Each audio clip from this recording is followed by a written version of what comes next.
I remember when I was growing up, back in the old OG Modern Warfare 2 days, not the new shit that came out recently, not the new Modern Warfare 2, no, not that fucking absolute dumpster fire and the dumpster fire that Call of Duty is these days. I'm talking about the OG days, the golden era of Call of Duty during the late 2000s and the early 2010s. Even from the first Modern Warfare, then World at War, Modern Warfare 2, Black Ops, Modern Warfare 3, up until like Black Ops 2. Those were the OG days. And during those days, one of the things that stood out the most when it came to Call of Duty was FaZe Clan. Everyone who played Call of Duty during that time knew who FaZe Clan was. They were like a group of guys that got together and were just making content for the fun of it. And it was fucking amazing to see. Their sniper montages from back in the day are some of the most hype shit ever. Like, I remember coming home from school sometimes and just like flicking on some freaking, FaZe Clan montages and then like hopping on Modern Warfare 2 and trying to replicate it, but being an absolute shit compared to the stuff that I'd see them do. But as the years went on, FaZe Clan got more and more popular. And you think that as it got more and more popular, that they would be able to, branch off a little bit more into other things, but also keep it, to its core of what it was. Just a whole bunch of creators making content. But instead of that, as the years went on, it seemed that the original members of FaZe Clan handed off the company to these big corporate people who then just started like branching off into different sections of the gaming world. And it just kind of just went away from what FaZe Clan really was. They started branching off and concentrating more on marketing, concentrating more on their esports. And not only that, when it came to the content creators that they were like allowing into FaZe Clan, it just seemed that instead of like keeping it a tight-knit group, that they were just kind of allowing anyone to be in FaZe Clan, and FaZe Clan kind of died. And not only did it die off, it started to lose money. Like, FaZe Clan in recent times has not been doing fucking well financially. But then just recently, FaZe Banks, one of the OG FaZe members from back in the day, seemed to have actually gotten control of FaZe Clan.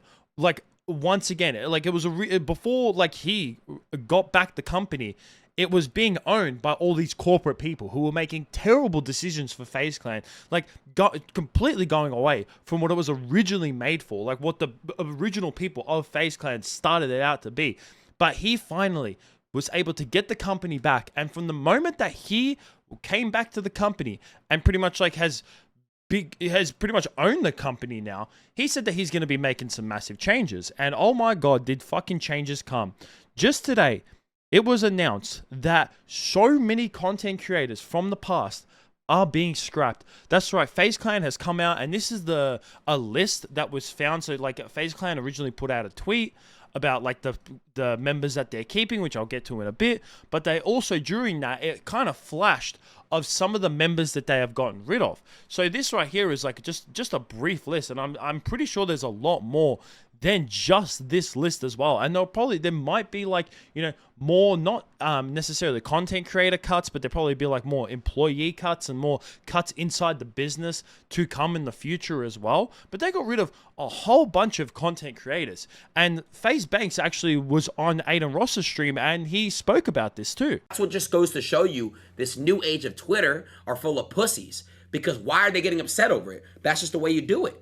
Also, I do have a little bit of tea to spill. It was actually supposed to be way more like gnarly and savage than that. Originally, and again, listen, I have no like ill will against the people we kicked. This should be obvious, right? Like, and anybody with half a fucking brain knows, like, yeah, we have no issue with these people. It just does not make sense. It doesn't work. Like, this FaZe shit's in a spot where it was controlled by like VC corporate money who's just trying to like milk the fucking brand for as much as they can get, so they hire people that they feel like they have to hire, and they're fucking pumping out brand deals, and the whole thing's just been a commercial shit show for fucking 4 years. So in my mind, I need to make a really like loud, matter of fact, straight to the point statement. That's why the temporary branding is like the blue screen of death reboot, like, I love Windows it. Windows 95 reboot. Like, that's the state in which Now, obviously, some people weren't really happy with this. I saw this person retweet Jake Lucky's original tweet about like all the FaZe members that got kicked, and he's talking about how like so many people behind the scenes that ruined FaZe, and yet instead of shaming those people, they decide to disrespect the members that have been actively building the brand by kicking them and publicly shaming them with this. Disgusting, no way around it. Love the OGs that are still in, but this is inexcusable. Now, I guess you can kind of say that maybe they did go about it the wrong way of how they announced that they like were cutting all the members. There was one member who like was shown like she herself like didn't really seem to come off like that it was really great. Like she had great relations with FaZe at least near the end of it, and she actually like ended up crying on stream, which was like FaZe what was her name? FaZe Kaylee. One of the only members that can pull millions of impressions a week. Top streamer for Warzone. And still had so much love and passion for a team that I didn't even get paid to stay there. I stayed because I loved it. No crypto content, no FaZe for you. Yeah. I got told. I literally got told by everyone that me and Scope were gonna be we were gonna be the people to stay. And it's just Scope now. And I'm not like really emotional.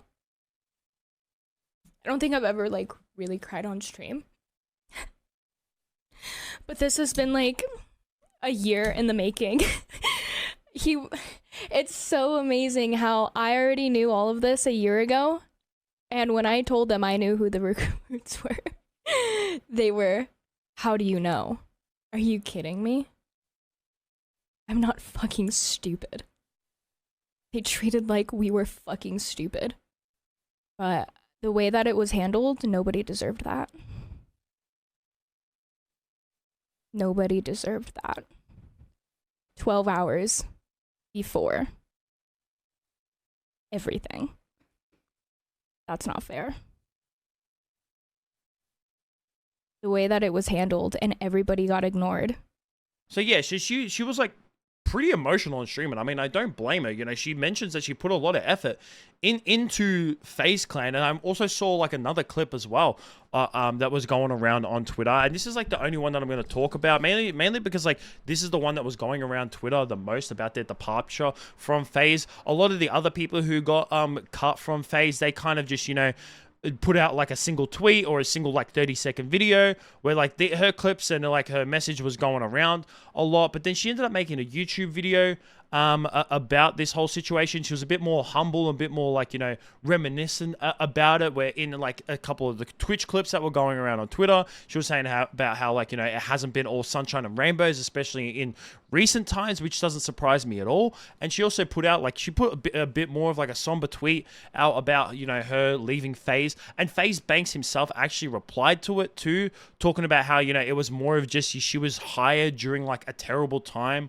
of FaZe's like, you know, existence, which it really was. She came into FaZe during like 2021, and I'd say like I can't really think of when like FaZe really started to go off the rails. I guess you could say like maybe the late 2010s, like maybe around 2018 is when FaZe really started to like, you know, go away from what they really were. And like I saw this guy's tweet about it as well. And to me, like if you want to, I recommend like I'm not going to read the whole entire thing because it is a very long read, but I definitely recommend like, you know, you going to like pausing the video and reading this tweet yourself. But I'm just going to summarize and give my 2 cents about it. And he pretty much just said like a couple of things that I've already said about how like what FaZe was, what it become, and how Banks is like, even though he's kind of being harsh about the things that he's doing, like even in the video that you saw that I put of the clip him when he's on Aiden's stream and he's saying that he wanted to be more brutal about it, is that yeah, maybe he could have gone about it in a better way.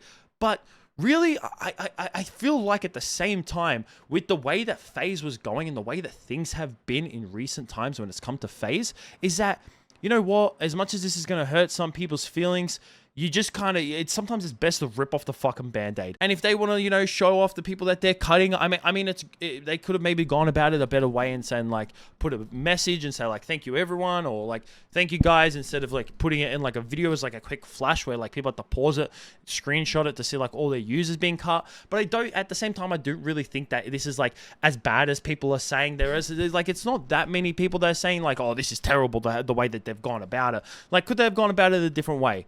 Maybe, yeah, there probably is a better way to do it. But at the same time, I don't really think it's that bad. And I also think that it's good, the fact that FaZe Banks is fucking emptying out FaZe. Like, that's what he should be doing. That's what he said from the moment that he got back FaZe. And we all knew that it was going to take time.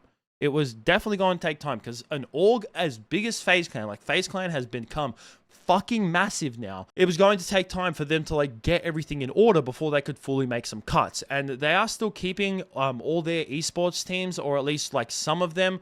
I definitely feel like maybe in time to come they were even like shortened down some of their like rosters and some of the esports team that they have. Maybe especially if some of the teams aren't necessarily doing well, instead of keeping those teams, they might just like end up cutting them all together, which I think will be good for them financially. But when it comes to a lot of their content creators, I mean, they had to go. They really did. And it's no harsh feelings. Banks has come out and said that it's no harsh feelings. And I definitely, like, I believe him on that. I definitely, you know, believed when he came back and he said he was making cuts. I'm like, you know what? It's going to hurt a lot of people, because being in FaZe is a fucking honor. Like, if you grew up during that time of OG Call of Duty, like during fucking the golden age, everyone wanted to be in FaZe. So you getting into FaZe and then getting cut because of all this, I would be kind of pissed off, but at the same time, I would understand it. But at this point, from where it stands, this right here is the current roster of FaZe Clan. I hope it doesn't grow, at least in like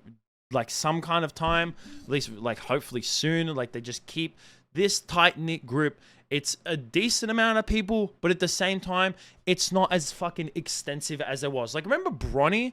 Bronny James was in FaZe Clan at one point. Like, why? Why? He had, I don't think he had any reason to be in FaZe Clan, like, whatso fucking ever. So it's good to see. And I like a lot of these people on here. Some of them are OG, some of them are recent. One of the fucking good ones that I love to see on here is the fact that FaZe Jev is still on here. I feel like they can never ever get rid of FaZe Jev. That man has been around for fucking ages, and it's good to see that he's still on the list and that he will never leave, because FaZe Jev is a real OG, and he's someone who actually like has been grinding for the content. Like, he's all about the content, which I love to see. But I'd like to hear what you guys have to think about this down below. Yeah, that's it from me. Peace out.